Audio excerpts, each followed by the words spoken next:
청약 당첨이 로또라고요. 신도시에선 독배가 됐습니다. 퇴직 후 인생의 마지막 선택이라 믿었던 한 남자의 결심이 있었습니다. 새 아파트의 반짝이는 조명 아래에서 시작된 그 선택은 시간이 지나면서 그와 가족의 삶을 서서히 뒤흔들었습니다. 누군가는 웃고 누군가는 무너졌던 분양 열풍의 그 시절, 그는 단지 집 한 채를 산 것이 아니라 마음의 안정을 사고 싶었던 평범한 가장이었습니다.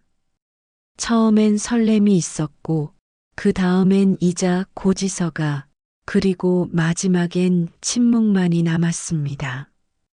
오늘의 이야기는 돈보다 무거운 후회와 그 후회 끝에서 찾아온 한 남자의 깨달음에 관한 기록입니다. 시작하기 전에 구독과 좋아요로 여러분의 따뜻한 응원을 부탁드립니다. 안녕하세요. 저는 김성호라고 하고 올해 62입니다. 30년을 다닌 직장에서 명예퇴직을 하고 나니까 아침마다 이상하게 조용하더라고요. 출근할 곳도 없고 달력을 봐도 특별한 약속이 없었습니다. 그냥 하루하루가 그렇게 지나가는 거죠. 통장을 확인할 때마다 잔고가 조금씩 줄어드는 게 보이는데 그게 참 불안했어요. 평생을 일만 했는데 정작 돈을 모은 기억은 별로 없었습니다. 애들 키우고 집 대출 갚고 부모님 병원비 보태드리고 하다 보니까 제 앞으로 남은 게 퇴직금 1억 8천이랑 적금 몇 개가 전부였죠. 아내가 그래도 우리 괜찮아요. 건강하게만 살면 되지라고 했지만 저는 그 말이 오히려 더 마음을 무겁게 만들었습니다. 이대로 늙어간다는 생각이 자꾸 들었어요. 뭔가 해야 할 것 같은데 뭘 해야 할지 모르겠고 그냥 집에서 TV만 보고 있자니 제가 점점 쓸모없는 사람이 되어가는 것 같았습니다. 그러던 어느 날이었죠. TV를 보다가 광고 하나가 눈에 들어왔어요. 광주 외곽 신도시 5억 원대 대형 평형 품격 있는 노후의 시작 이런 문구였습니다. 화면에는 넓은 거실과 깔끔한 주방, 창밖으로 보이는 공원이 나오더라고요. 그 순간 이상하게 그 문장이 제 마음을 붙잡았습니다. 품격 있는 노후라는 말이 계속 머릿속에 맴돌았어요. 저한테 지금 필요한 게 바로 이런 게 아닐까 싶었습니다. 퇴직하고 나니까 뭔가 상실감 같은 게 컸거든요. 직함도 없고 명함도 없고 그냥 김성호라는 이름만 남은 사람. 그런데 새 아파트에 들어가면 뭔가 달라질 것 같았어요. 넓은 집에서 아내랑 조용히 살고 손주들 오면 큰 거실에서 같이 놀아주고 그렇게 여유롭게 사는 거죠. 그게 제가 평생 일한 대가로 받아야 할 삶 같았습니다. 며칠 동안 그 광고가 자꾸 생각났어요. 밤에 잠을 자려고 누워도 그 족감도가 떠올랐고 아침에 눈을 뜨면 한번 알아나 볼까? 하는 생각이 들었습니다. 아내는 제가 혼자 멍하니 있는 걸 보고 걱정했던 것 같아요. 요즘 왜 그래요? 어디 아파요? 하고 물어봤지만 저는 대답을 못했습니다. 아프다고 할 수도 없고 그렇다고 괜찮다고 하기엔 뭔가 답답했거든요. 결국 저는 그 광고를 다시 찾아봤습니다. 인터넷에서 단지 이름을 검색했더니 모델하우스 정보가 나오더라고요. 위치를 보니까 광주 외곽이긴 했지만 교통이 나쁘진 않았고 주변에 공원도 조성된다고 했습니다. 한번 가보기만 해볼까? 저는 그렇게 생각했습니다. 그냥 구경만 하는 거니까 부담 없을 거라고요. 며칠을 고민하다가 결국 모델하우스로 향했습니다. 토요일 오전이었는데 생각보다 사람이 정말 많더라고요.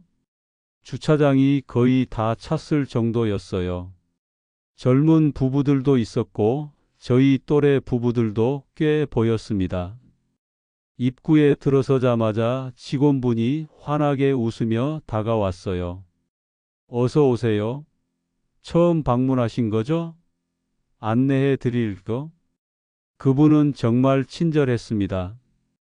커피도 주고 앉을 자리도 안내해 주고 단지 소개 영상도 보여주더라고요. 대기하는 동안 옆자리에 앉은 부부의 대화가 들렸습니다. 40대 중반쯤 돼 보이는 남자분이었어요. 여보, 여기 청약 경쟁률 보니까 30대 1 넘는데 완전 대박이네. 진짜요? 그럼 당첨되기 힘들겠네요. 아니, 그게 아니라 경쟁률이 높다는 건 그만큼 사람들이 몰린다는 거잖아. 분양권만 팔아도 프리미엄 몇천 붙는다던데. 저는 귀를 쫑긋 세웠습니다. 프리미엄이요? 앞쪽에 앉은 다른 분이 끼어들었어요. 제 동생이 작년에 광주 다른 단지 분양받았는데 분양권 프리미엄이 4천만 원 붙었대요. 1년도 안 됐는데. 사람들이 웅성거렸습니다. 저는 그 말을 듣고 가슴이 두근거렸어요. 4천만 원이요? 영상이 시작됐습니다. 화면에는 단지 족감도가 나왔어요. 넓은 거실, 침실 3개에 화장실 2개, 고급스러운 주방 자재, 그리고 발코니에서 보이는 공원 전망. 화면으로만 봐도 이렇게 좋은데 실제로 보면 얼마나 좋을까 싶었습니다. 고객님, 실제 평형 한번 보실까요? 직원분이 물었고 저는 고개를 끄덕였죠. 모델하우스 안으로 들어가니까 정말 완벽했습니다.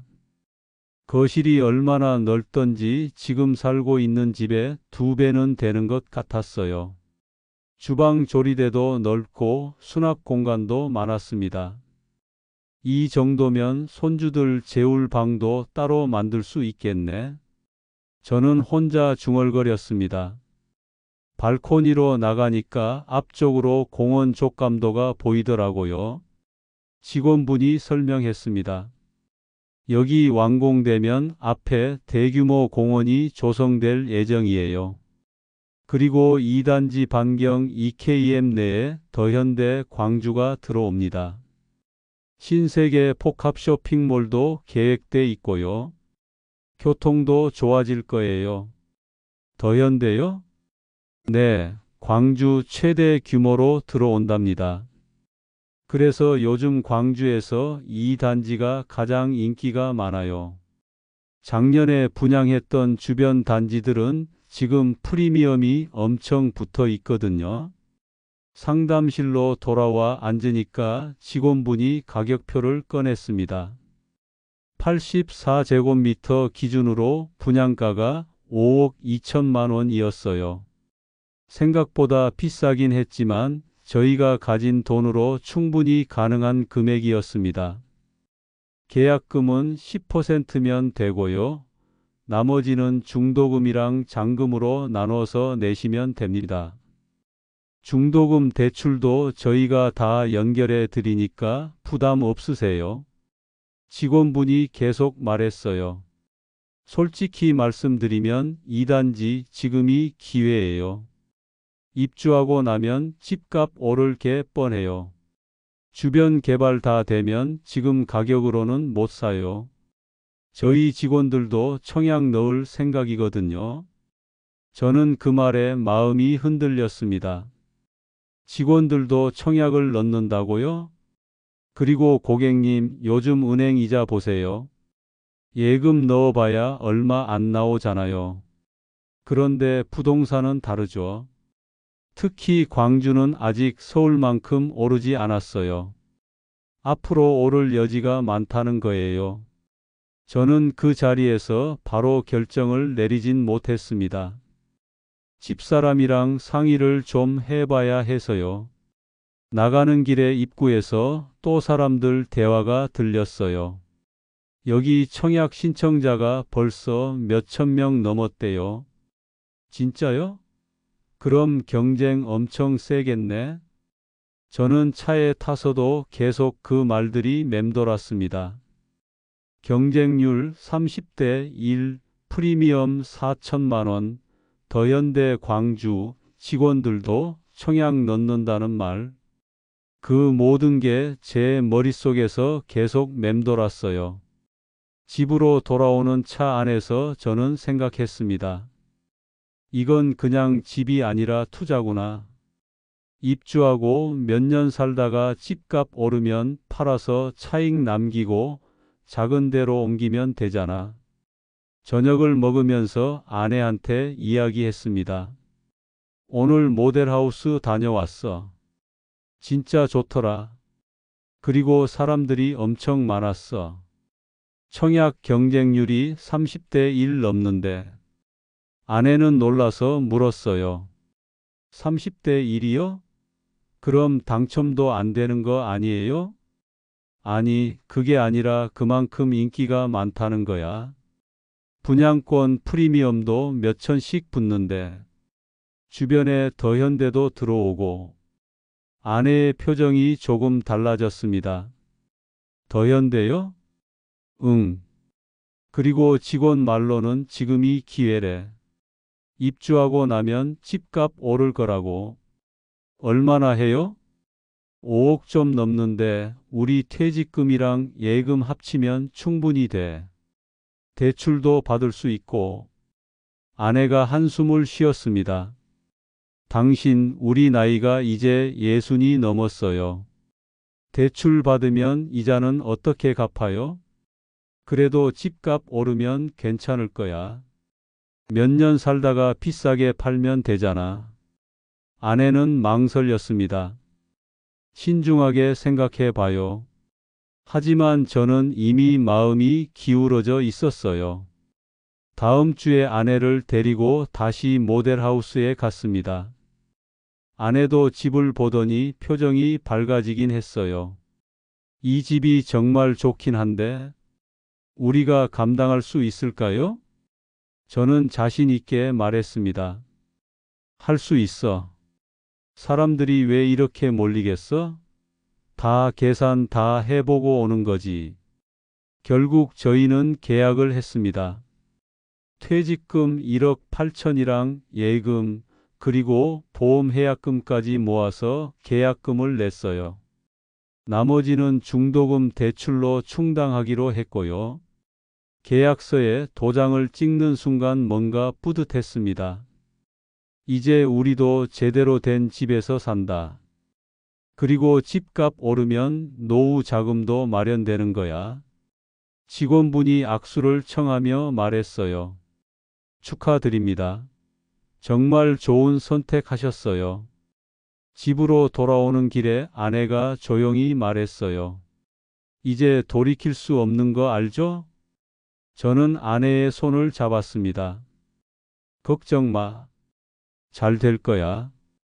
계약을 하고 나서 며칠 동안은 정말 기분이 좋았습니다. 청약 당첨 통보를 받은 날은 제 인생에서 두 번째 청춘이 온 것 같았어요. 딸 수진이한테 전화를 걸어서 자랑을 했죠. 수진아, 아빠가 광주에 새 아파트 분양받았어. 84제곱미터야. 아빠, 진짜요? 우와, 축하해요. 수진이는 진심으로 기뻐해 주더라고요. 주변 친구들한테도 이야기했어요.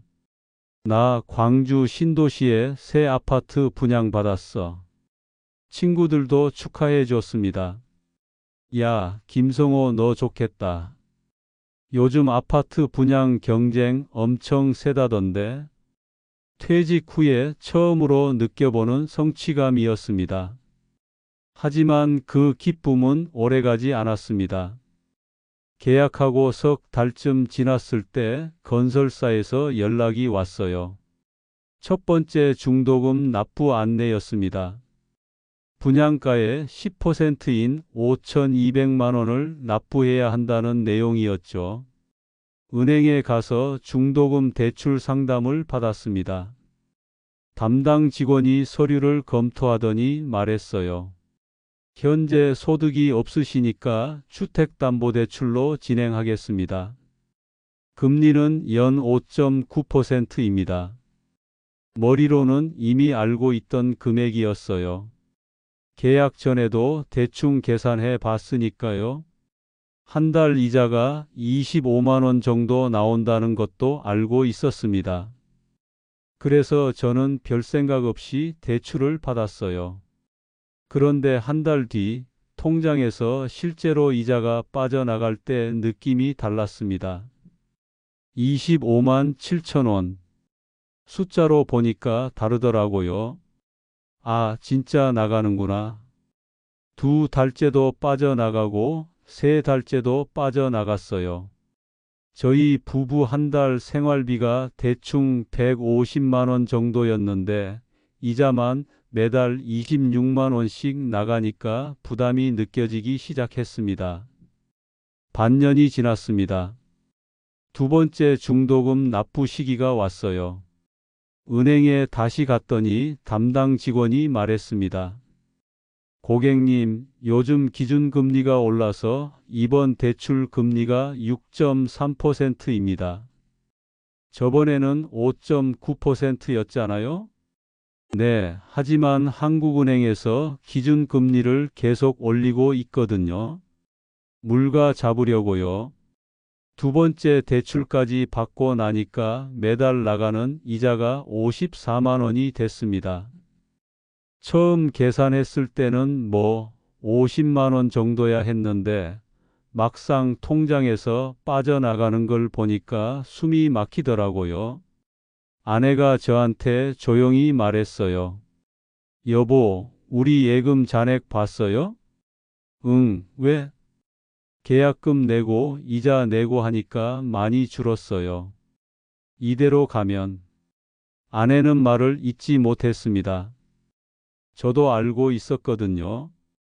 계약금으로 6천만 원 가까이 냈고 매달 이자 54만 원의 생활비까지 쓰니까 통장 잔고가 눈에 띄게 줄고 있었습니다. 그날 밤 잠이 안 왔어요.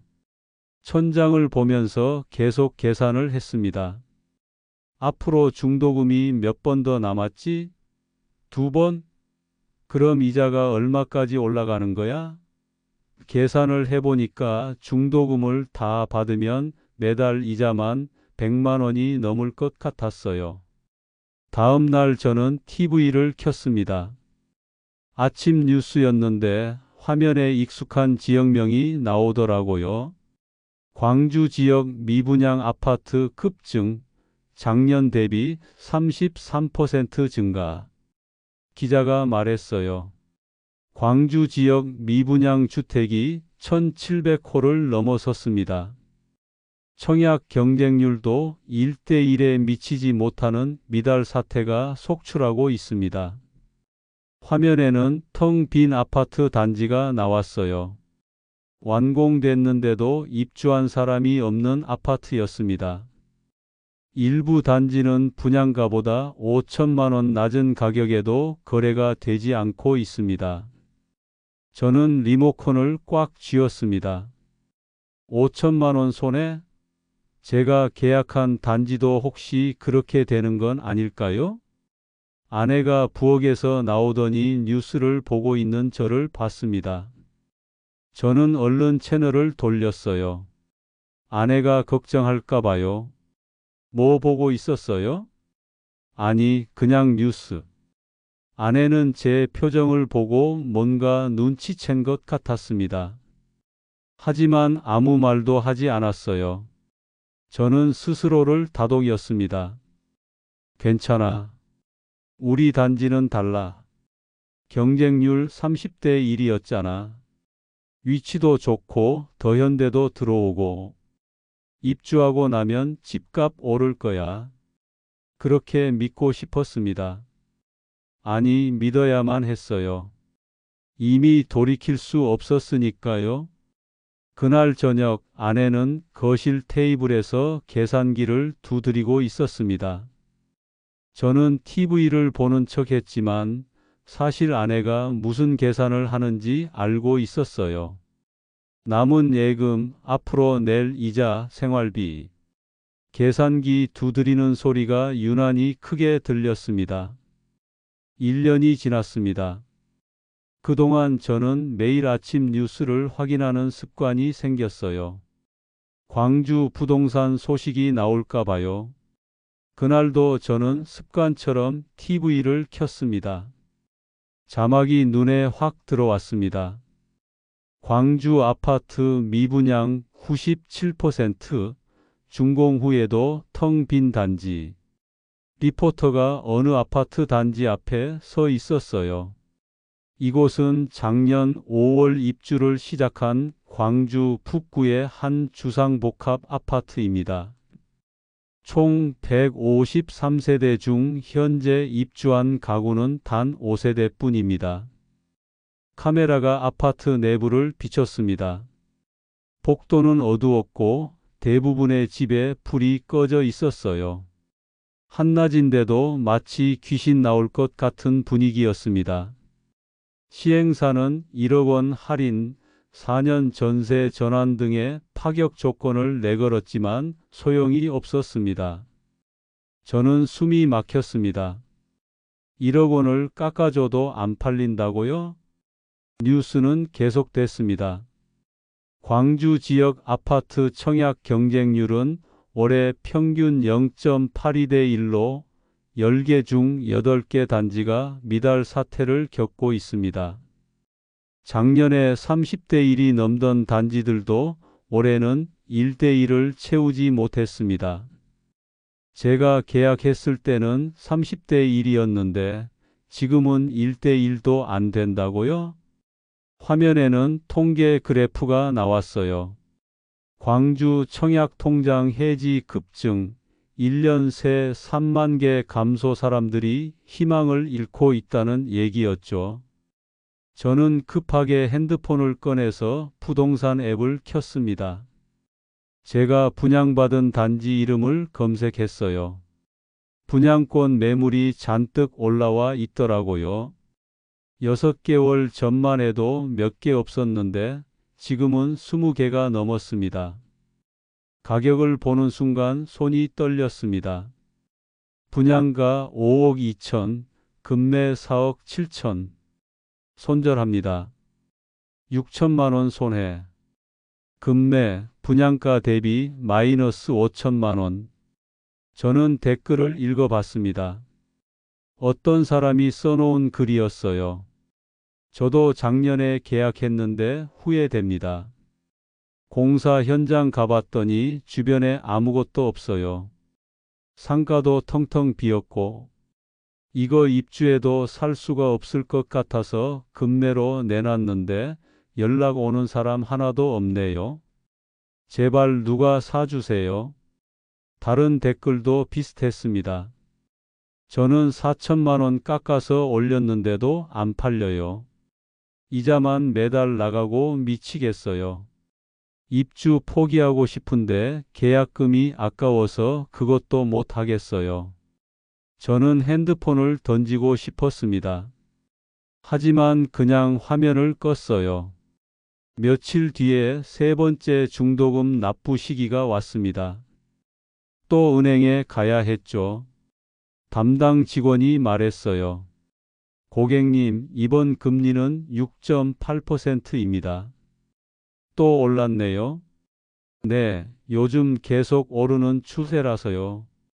정부가 물가 잡으려고 금리를 올리고 있거든요. 세 번째 대출까지 받고 나니까 매달 이자가 87만 원이 됐습니다. 거의 100만 원에 가까운 금액이었어요. 저희 생활비를 합치면 한 달에 240만 원 정도가 필요했습니다. 문제는 들어오는 돈이 없다는 거였죠. 예금 통장에서 매달 240만 원씩 빠져나갔습니다. 저는 몰래 퇴직금 통장을 확인해 봤습니다. 처음에 1억 8천만 원 있던 돈이 이제 8천만 원 정도 남아 있었어요. 1년 만에 1억이 날아간 겁니다. 저녁 식사 시간이 점점 조용해졌습니다. 예전에는 TV를 보면서 이런저런 얘기를 했는데 요즘은 그냥 밥만 먹고 각자 방으로 들어가요. 말을 하다가도 금방 대화가 끊겼습니다. 오늘 날씨 좋던데? 그러게요. 이런 식이었습니다. 아내는 일찍 자려고 방에 들어가고 저는 거실에 앉아서 멍하니 천장만 봤습니다. 어느 날 저녁 수진이한테 전화가 왔어요. 아빠, 요즘 어떻게 지내세요? 응, 잘 지내지. 목소리가 안 좋으신데? 괜찮으세요? 아니야, 괜찮아. 수진이는 잘 지내고? 네, 저는 잘 지내요. 아빠, 새 아파트 입주 언제예요? 저는 잠시 말문이 막혔습니다. 응, 내년 초에. 와, 이제 얼마 안 남았네요. 저 애들 데리고 놀러 갈게요. 그래, 그렇게 해. 전화를 끊고 나니까 가슴이 답답했습니다. 딸한테도 솔직하게 말을 못하는 제 자신이 한심하게 느껴졌어요. 밤마다 잠이 안 왔습니다. 이불을 뒤집어 쓰고 누워 있어도 눈이 말똥말똥했어요. 옆에서 아내도 뒤척이는 소리가 들렸습니다. 저희 둘 다 잠을 못 자고 있었던 거죠. 어느 날 새벽 저는 참다 못해 아내한테 물었습니다. 여보, 당신 잠 안 와? 아내가 대답했어요. 네, 요즘 계속 그래요. 뭐 때문에? 아내는 한참을 침묵하다가 말했습니다. 걱정돼서요. 통장 잔고가 계속 줄어드는 게. 저는 아무 말도 할 수 없었습니다. 저도 똑같이 걱정하고 있었으니까요. 당신 우리 제대로 된 선택을 한 거 맞죠? 아내의 목소리가 떨렸습니다. 저는 자신 있게 대답하고 싶었지만 입에서 말이 나오지 않았어요. 괜찮을 거야. 입주하면 집값 오를 테니까. 하지만 그 말을 하는 제 목소리도 떨리고 있었습니다. 다음 날 아침 저는 또 부동산 앱을 켰습니다. 저희 단지 분양권 매물이 더 늘어나 있었어요. 이제 30개가 넘었습니다. 새로 올라온 매물 하나가 눈에 들어왔습니다. 더 이상 못 버티겠습니다. 7천만 원 손에 가격 협의 가능. 7천만 원. 제가 평생 모은 돈의 절반이 넘는 금액이었습니다. 저는 핸드폰을 내려놓고 창밖을 봤습니다. 하늘이 흐렸어요. 비가 올 것 같았습니다. 아내가 부엌에서 설거지하는 소리만 들렸습니다. 집안의 공기가 점점 무거워졌습니다. 저희는 말은 안 했지만 둘 다 알고 있었어요. 뭔가 심각하게 잘못되고 있다는 걸요. 입주일 석 달 전 건설사에서 두꺼운 봉투가 날아왔습니다. 입주 안내 책자였어요. 저는 떨리는 손으로 봉투를 뜯었습니다. 안에는 입주 절차 안내서와 함께 예상 관리비 안내서가 들어 있더라고요. 저는 그 숫자를 보고 숨이 멎는 줄 알았습니다. 월 예상 관리비 32만 원, 난방비 별도. 지금 살고 있는 집은 관리비가 15만 원 정도 나오는데 2배가 넘는 금액이었습니다. 저는 다시 확인했어요. 제대로 본 게 맞았습니다. 아내한테 보여줬어요. 아내는 한참 동안 그 종이를 보더니 조용히 물었습니다. 이게 한 달 관리비예요? 겨울에는 여기다 난방비까지 더 나온다는 거예요? 그렇대. 아내가 깊은 한숨을 쉬었습니다. 저는 아무 말도 할 수 없었어요. 며칠 뒤에 마지막 중도금 납부 통지가 왔습니다. 네 번째 중도금이었죠. 은행에 갔더니 이번에는 금리가 7.2%까지 올라 있었어요. 이렇게 계속 오르는 겁니까? 네, 아마 당분간은 더 오를 것 같습니다. 네 번의 중도금 대출을 다 받고 나니까 매달 이자가 118만 원이 됐습니다. 거기다 입주하면 관리비 32만 원. 그럼 한 달에 150만 원이 기본으로 나가는 거였죠. 저희 생활비까지 합치면 300만 원 가까이 필요했습니다. 저는 퇴직금 통장을 확인했습니다. 남은 잔액은 4,500만 원. 이 돈으로는 몇 개월이나 버틸 수 있을까요? 입주일 한 달 전, 저는 부동산 앱을 또 켰습니다. 매물이 더 늘어나 있었습니다.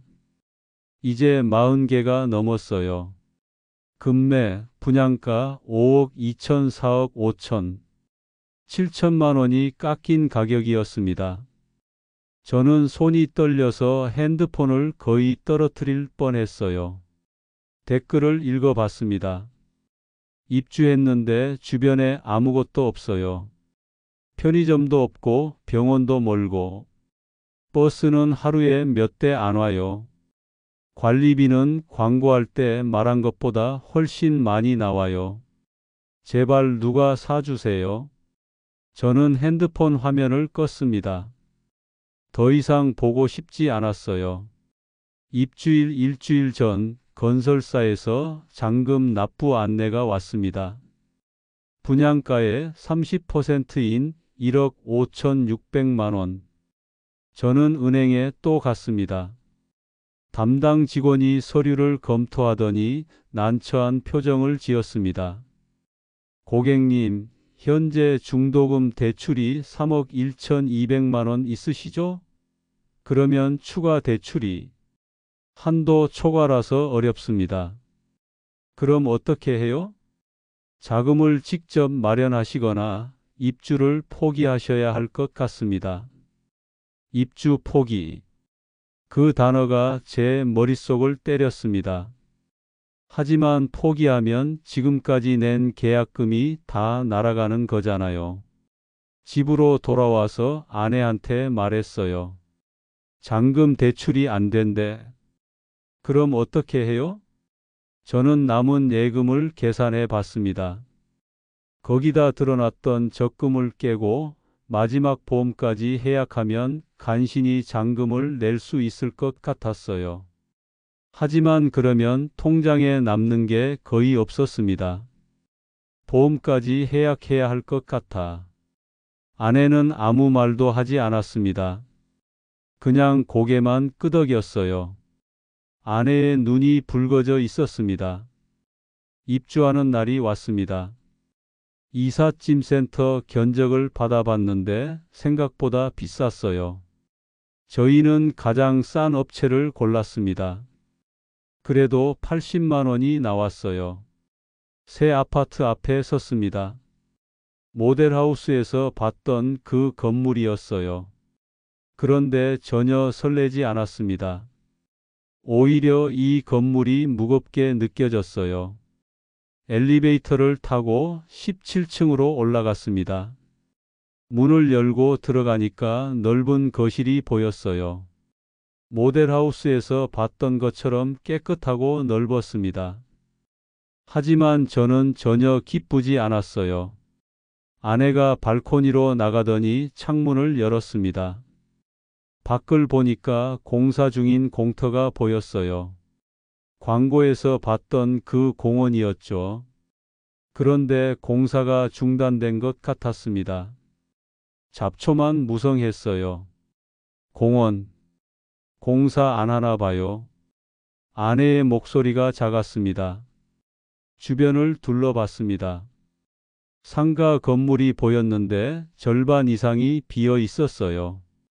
임대 문이라는 현수막만 바람에 펄럭이고 있었습니다. 사람도 거의 안 보였어요. 한낮인데도 조용했습니다. 저는 조용히 물었습니다. 여보, 우리 어떻게 된 거야? 아내는 대답하지 않았습니다. 그냥 밖을 바라보고 있었어요. 짐을 풀고 며칠이 지났습니다. 생활을 해보니까 더 문제가 보였어요. 가까운 마트가 차로 20분 거리였습니다. 버스 정류장은 걸어서 15분. 버스는 1시간에 한 대 왔어요. 편의점도 없었습니다. 단지 내 상가에 편의점이 들어올 예정이라고 했는데 상가가 다 비어 있었어요. 첫 달 관리비 고지서가 날아왔습니다. 32만 원이 아니라 39만 원이었어요. 11월이라 난방비가 추가된 거였습니다. 관리비가 39만 원이요? 아내가 고지서를 보며 말했습니다. 겨울에는 더 나온대. 얼마나요? 50만 원 정도? 아내는 한참을 말이 없었습니다. 대출 이자 118만 원, 관리비 39만 원. 한 달에 157만 원이 기본으로 나갔습니다. 거기다 생활비, 교통비, 통신비. 계산을 해보니까 한 달에 280만 원 정도가 필요했어요. 저는 밤마다 계산기를 두드렸습니다. 남은 돈 2천만 원. 이 돈으로는 3개월도 못 버틸 것 같았어요. 저희는 생활비를 더 줄였습니다. 외식은 완전히 끊었고 고기도 사 먹지 않았어요. 아내는 마트 전단지를 보면서 가장 싼 것만 골라 샀습니다. 과일도 안 샀어요. 어느 날 저녁 저는 아내한테 말했습니다. 미안해. 갑자기 왜요? 내가 너무 성급했던 것 같아. 제대로 알아보지도 않고. 아내는 한참을 침묵하다가 말했습니다. 저도 말렸어야 했는데. 저희는 그날 밤 거실에 앉아서 한참을 말이 없었습니다. TV도 켜지 않았어요.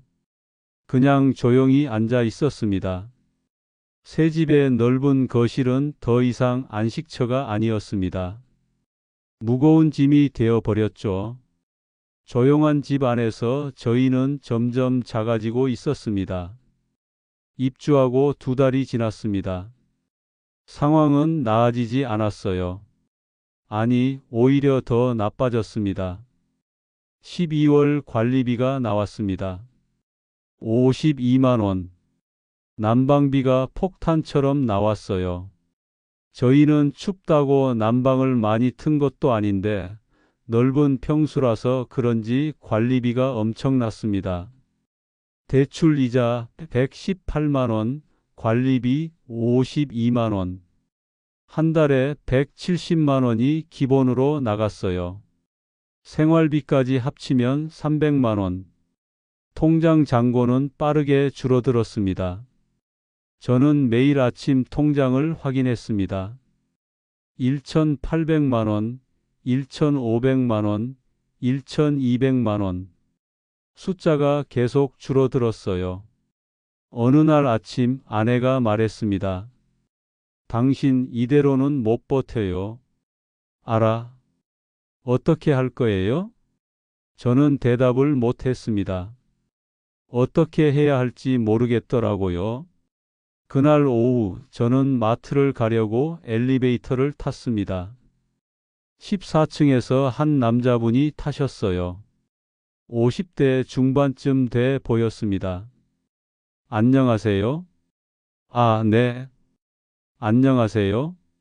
남자분이 먼저 말을 걸었어요. 여기 사세요? 네, 17층이요. 입주한 지 2달 됐습니다. 아, 저도 2달 차예요. 12층이고요. 엘리베이터가 천천히 내려갔습니다. 남자분이 한숨을 쉬더니 말했어요. 살아보니까 어때요? 저는 솔직히 후회되네요. 저는 놀라서 그분을 봤습니다. 저도 그래요. 그죠? 관리비 장난 아니죠? 저희는 이번 달에 54만 원 나왔어요. 저희도 52만 원 나왔습니다.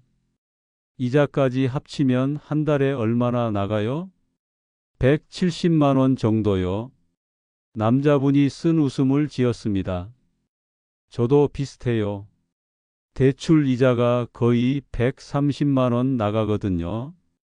엘리베이터가 1층에 도착했습니다.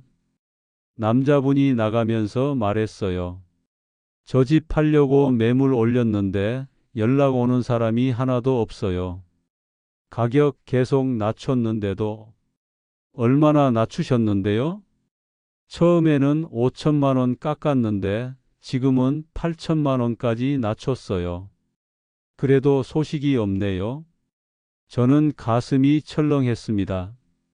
며칠 뒤 저는 단지 입구 쪽 부동산 중개사무소에 갔습니다. 문을 열고 들어가니까 책상에 앉아 있던 중개인이 반겼어요. 어서 오세요. 안녕하세요.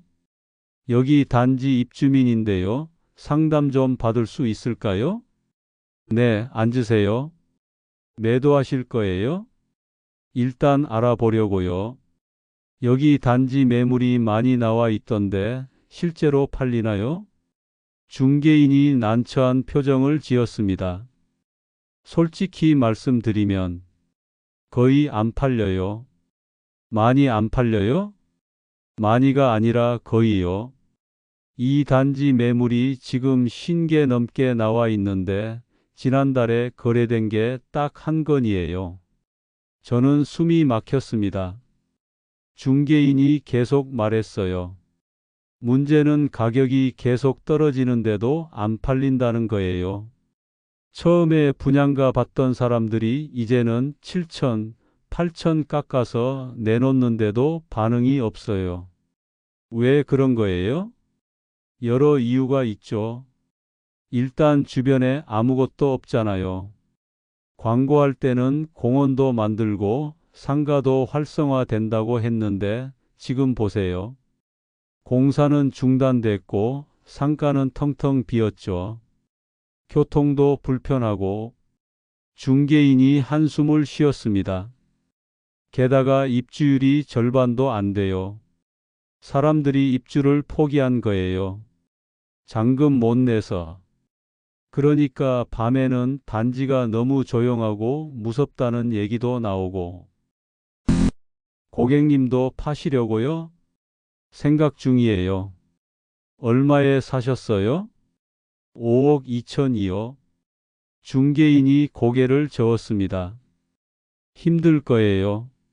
지금 2단지 시세가 4억 초중반이거든요. 7천만 원에서 1억 가까이 손해 보셔야 할 겁니다. 그 정도 손해를 봐도 팔리긴 해요? 그것도 장담 못 해요. 4억에 내놓은 집도 한 달째 안 팔리고 있거든요. 저는 중개사무소를 나왔습니다. 다리에 힘이 풀렸어요. 집으로 돌아오는 길에 단지를 둘러봤습니다. 낮인데도 사람이 거의 안 보였어요. 주차장을 봐도 빈 공간이 너무 많았습니다. 상가 건물은 임대문이라는 현수막만 바람에 펄럭이고 있었어요. 저녁에 아내한테 말했습니다. 여보, 우리 이 집 팔아야 할 것 같아. 아내는 놀라지 않았습니다. 이미 예상했던 것 같았어요. 얼마나 손해봐야 하는데요? 적어도 7천만 원은. 하지만 그렇게 해도 팔릴지 모르겠어. 부동산에서 장담을 못 하더라고. 아내가 물었어요. 통장에 얼마 남았어요? 900만 원. 아내가 놀라서 물었습니다. 900만 원요? 그럼 다음 달은요? 모르겠어. 어떻게든 해야지. 어떻게요? 저는 대답을 못 했습니다. 아내가 조용히 말했습니다. 이대로 가면 우리 파산해요. 파산. 그 단어를 듣는 순간 현실이 와닿았습니다. 일단 집을 팔아야 해. 손해를 보더라도. 팔리지도 않는데요? 그래도 시도는 해봐야지. 그날 밤 저희는 오랫동안 이야기했습니다. 처음으로 솔직하게 대화를 나눴어요. 아내가 울먹였습니다.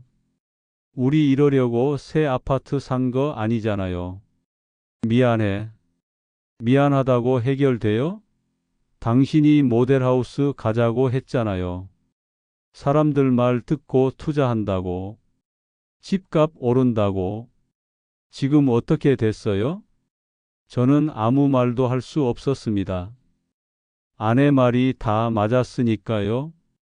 그날 밤 저희는 거의 말을 하지 않았습니다. 아내는 방에 들어가서 나오지 않았어요. 저는 거실에 혼자 앉아 있었습니다. 넓은 거실이 너무 허전했어요. 이 집이 좋아서 샀는데 이제는 이 집이 저희를 무너뜨리고 있었습니다. 다음 날 저는 부동산에 다시 갔습니다. 매물 올려주세요. 가격은요? 4억 5천으로요.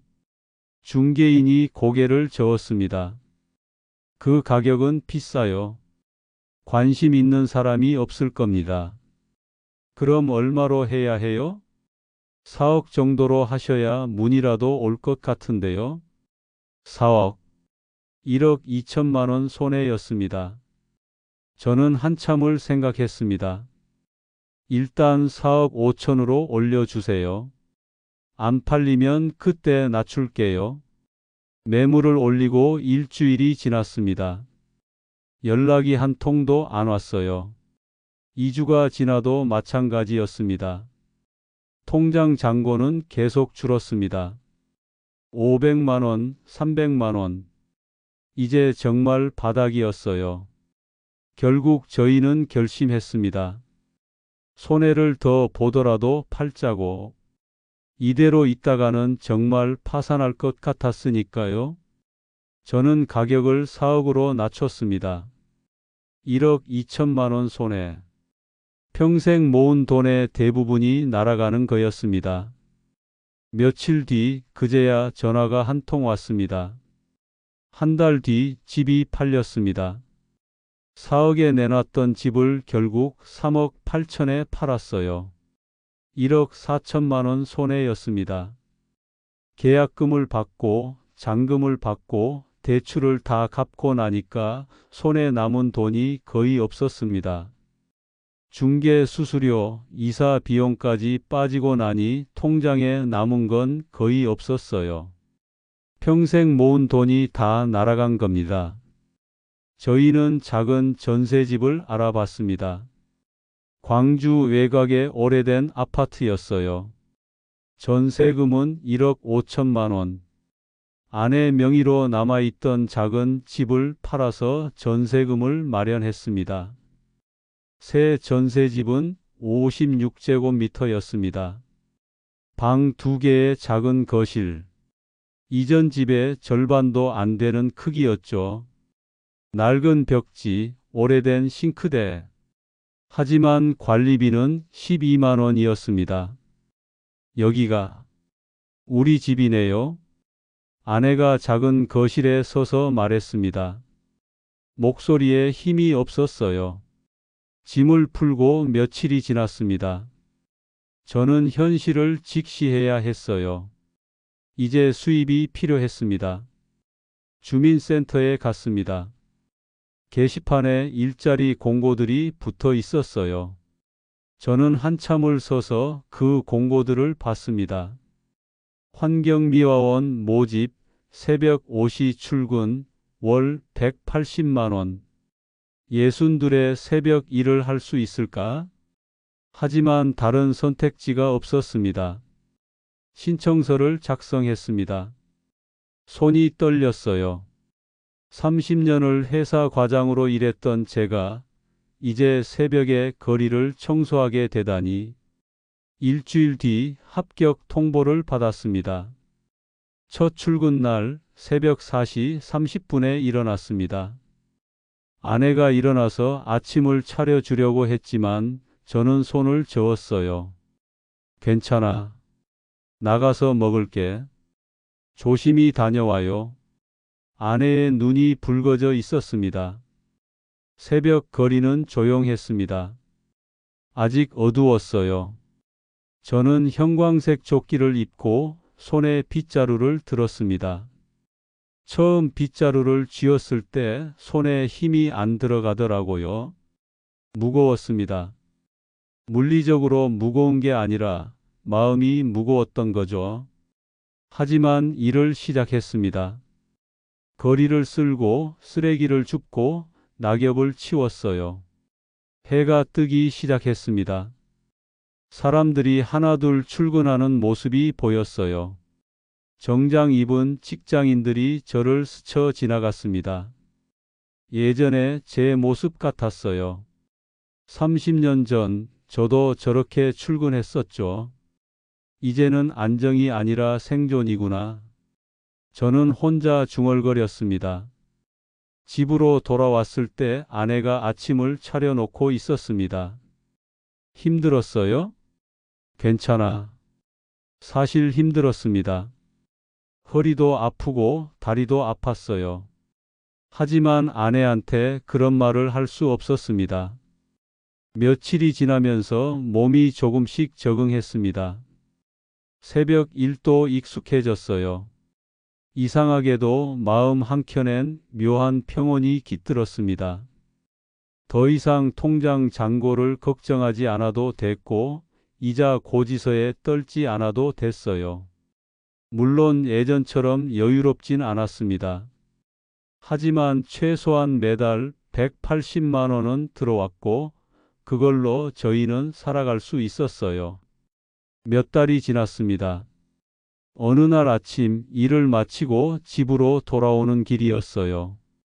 골목을 지나는데 문득 생각이 들었습니다. 품격 있는 노후의 시작. 모델하우스에서 봤던 그 광고 문구가 떠올랐어요. 저는 그 문구에 속았던 게 아니라 제 욕심에 속았던 겁니다. 집으로 돌아오니 아내가 아침을 차려놓고 있었습니다. 작은 식탁에 된장찌개와 김치가 놓여 있었어요. 예전처럼 화려하진 않지만 따뜻했습니다. 여보, 후회돼요? 아내가 조용히 물었습니다. 후회는 되지. 하지만 이제 알았어. 돈은 다시 벌면 되지만 평온은 다시 못 산다는 거. 저는 창밖을 봤습니다. 작은 아파트지만 창밖으로 공원이 보였어요. 아이들이 뛰어놀고 노인들이 산책하는 모습이 보였습니다. 광고 속 화려한 족감도는 아니었지만 진짜 삶이 있는 곳이었어요. 제 하루는 여전히 새벽으로 시작됩니다. 빗자루를 들고 거리를 쓸어요. 하지만 더 이상 불안하지 않습니다. 통장 잔고를 걱정하지 않아도 되고 이자 고지서에 떨지 않아도 됩니다. 내가 가진 걸 지키는 게 더 많이 가지려는 것보다 중요하다는 걸 이제야 알았습니다. 너무 늦게 배운 교훈이었지만요. 그의 선택은 평범했지만 결과는 누구도 예상하지 못했습니다. 한 남자의 노후가 어디서부터 어긋났는지, 그리고 그 끝에서 어떤 깨달음이 남았는지, 지금 그 이야기가 시작됩니다. 삶의 온기를 담은 이야기. 구독과 좋아요로 다음 사연도 함께해 주세요.